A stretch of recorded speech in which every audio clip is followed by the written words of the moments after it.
Shalom saudari-saudara yang terkasih. Hari ini adalah hari Minggu biasa yang ke-24. Injil yang kita renungkan Markus 8 ayat 27 sampai 35. Minggu 12 September.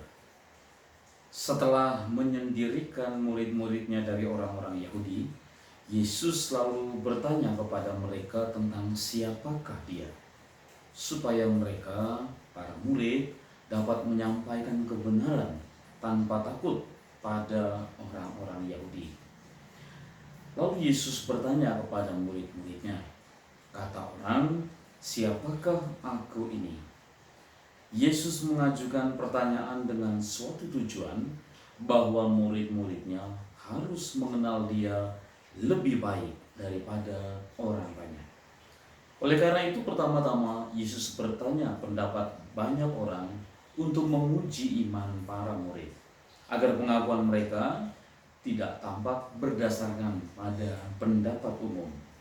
Dan mereka menjawab, ada yang mengatakan bahwa Yesus itu Yohanes Pembaptis, yang lain Elia, dan yang lain salah seorang dari para nabi. Namun setelah menanyakan pendapat orang lain, Yesus selalu bertanya kepada mereka tentang hal ini. Dia bertanya kepada mereka, tetapi menurut kamu, siapakah aku ini? Namun dari cara bertanya Yesus ingin membawa para muridnya pada pemikiran dan perasaan yang lebih dalam tentang dia, sehingga mereka bisa saja tidak setuju dengan pendapat orang banyak. Kata-kata berikutnya lalu menunjukkan jawaban kepala para rasul yang merupakan mulut dari para rasul, yaitu Petrus. Maka ketika mereka ditanya dengan pertanyaan itu, Petrus selalu menjawab dan berkata kepadanya, engkau adalah Mesias. Yesus memang mengakui bahwa dia adalah Kristus yang dinyatakan oleh para nabi. Dan sebagai kelanjutannya, Yesus menuntut agar mereka tidak memberitahukan siapapun tentang dia, karena dia ingin menyembunyikan kemuliaannya sementara waktu. Jangan sampai banyak orang yang terganggu karena mengetahui siapa dia sesungguhnya, atau juga karena alasan lain, sebab Yesus ingin menunggu waktu yang tepat supaya memperbaiki iman mereka, iman para murid, iman banyak orang, sampai nanti penyalipannya terjadi. Setelah Yesus mendengarkan pengakuan para murid, Yesus kemudian menyatakan kepada mereka misteri salib. Yesus mulai mengajar mereka bahwa anak manusia harus menderita banyak hal, ditolak para tua-tua dan imam-imam kepala dan ahli-ahli Taurat, lalu dibunuh, dan setelah 3 hari bangkit kembali.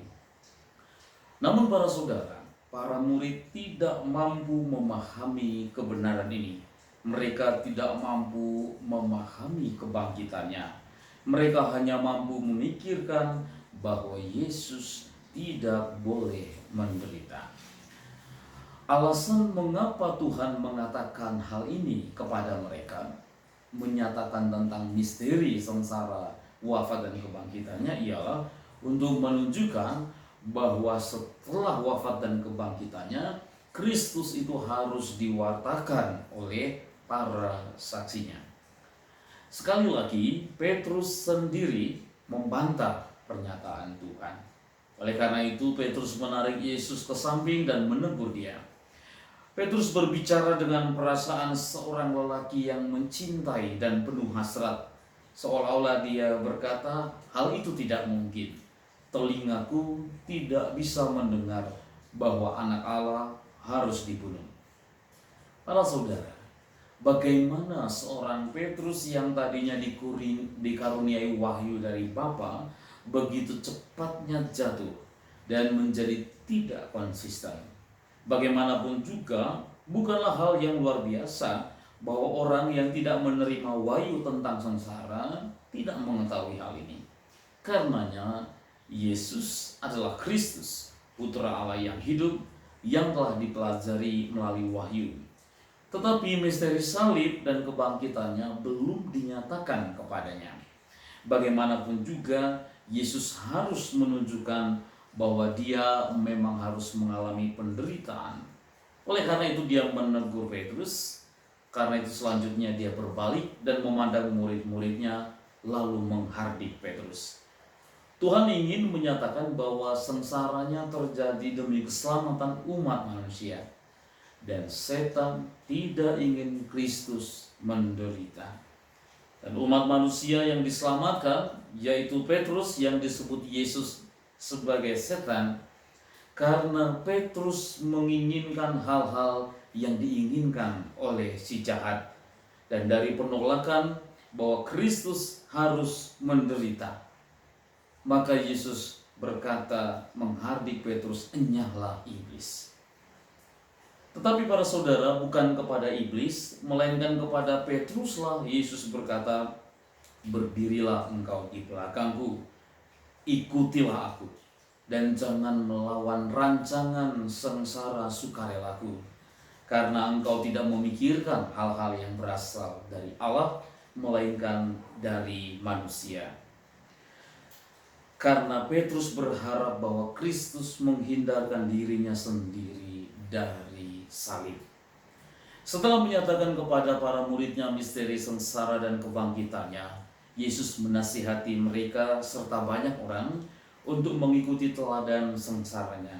Dan ketika dia memanggil orang-orang dan murid-muridnya, dia berkata kepada mereka, "Setiap orang yang mau mengikut aku harus menyangkal diri, memikul salib dan mengikuti aku."